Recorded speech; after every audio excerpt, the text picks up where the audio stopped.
Karibu sana. Kwenye maisha, hakikisha kila changamoto inayokuja kwenye maisha yako inakuachia na fundisho moja.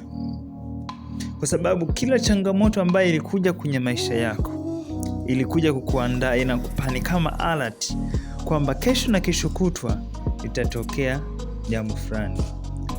Leo hii ukiwa unaunganisha umeme ukakosea, waya wa hasi na chanya vikagusana, wewe bila taarifa ikaachia shoti, inakupa alert, inakupa sign kwamba kesho na kesho kutwa hasi na chanya zikigusana, shoti itatokea. Kwa hiyo kila chochote ambacho kinapita kwenye maisha yako, it's an alert, inakupa taarifa kwamba kesho na kesho kutwa kinaweza ikatokea hiki na hiki. So, changamoto yote inayokuja kwenye maisha yako, jua kabisa mimi hapa kuna fundisho nalipokea. Ukiona unakosa hela, yaani unatafuta hela na ukosa, yaani kuna miaka mingapi mbele itajirudia, kuna kipindi utakosa hela. Utajiuliza hapa nafanyaje? So, unapokosa hela saizi 2026, jua kabisa hapa napata fundisho fulani, nifanye 1, 2, 3. Kwa sababu hicho kipindi lazima kitarudi. Sisemei kwamba kukosa hela ni process kwamba utakosa hela. It's nature. Kuna muda hela inakuja, kuna muda hela inatoka. Inaweza isitoke kwa hasara, lakini ikatoka kwenye matumizi mengine ya msingi ambayo hela haiwezi kurudi kwa muda huo. So we are in time of need.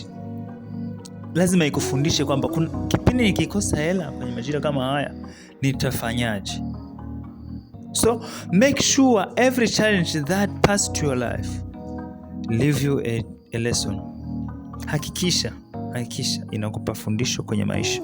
Na ondoa hii tabia. Naomba unisikilize kwa umakini kwamba kuna namna maisha umeyazoelea. Yaani ukiamka Jumatatu haina tofauti na Jumanne, haina tofauti na Jumatano.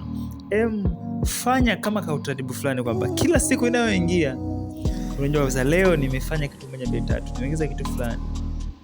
Alafu kitu kingine, jamani, naomba nikwambie kitu kimoja. Usitafute hela. Unaweza kusema hivi imekwaje tena nasema tusitafute hela? Nimesema hivi, usitafute hela, hela itafutwe. Hela inategwa. Leo unaweza ukatoka ukasema leo nataka niende nitafute hela. Ni kwa utaitafuta na utaipata. Lakini kuna miaka ambayo huwezi kusema nataka nitoke niende kutafuta hela. Yaani kuna muda utafika kwamba siwezi kutoka nikatafuta hela. Hicho kipindi sasa ndo wakati ambao unatakiwa kutumia ambavyo ulivitafuta katika umri wa ujana.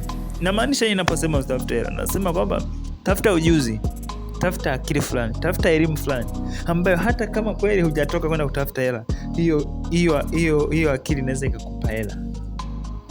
Kwa sababu hela unatafuta ndio, lakini kuna muda ambao kabisa unajua sasa hizi siwezi kutoka kwenda kutafuta hela.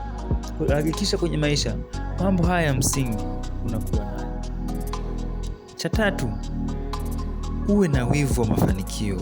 Kuwa na wivu wa mafanikio. Yaani unajua nikutengenezee wivu. Mafanikio yanahitaji wivu, my friend. Mafanikio yanahitaji wivu. Yaani kama hauna wivu na mafanikio, you can never get it. Yaani you can never.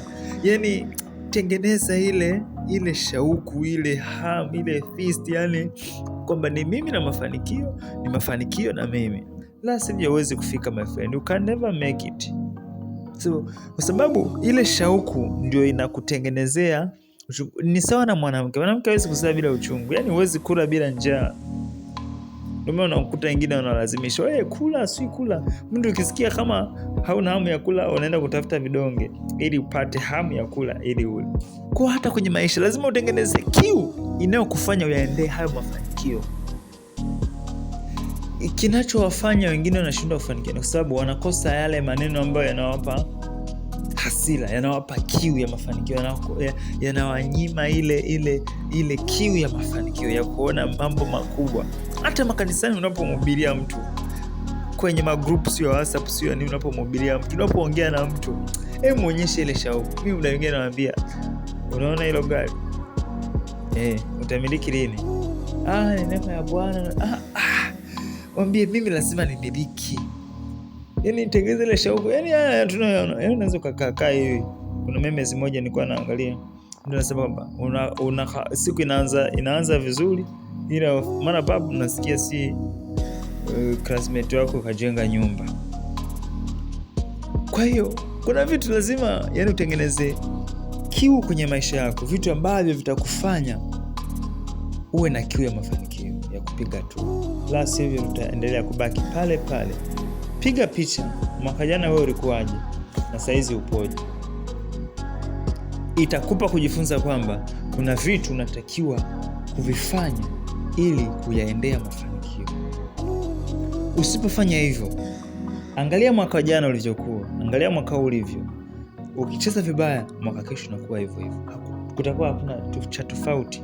Hakikisha kila muda, kila saa tafuta cha tofauti. My friend, mtu akitaja jina lako, watu wajue fulani anafanya hivi na hivi.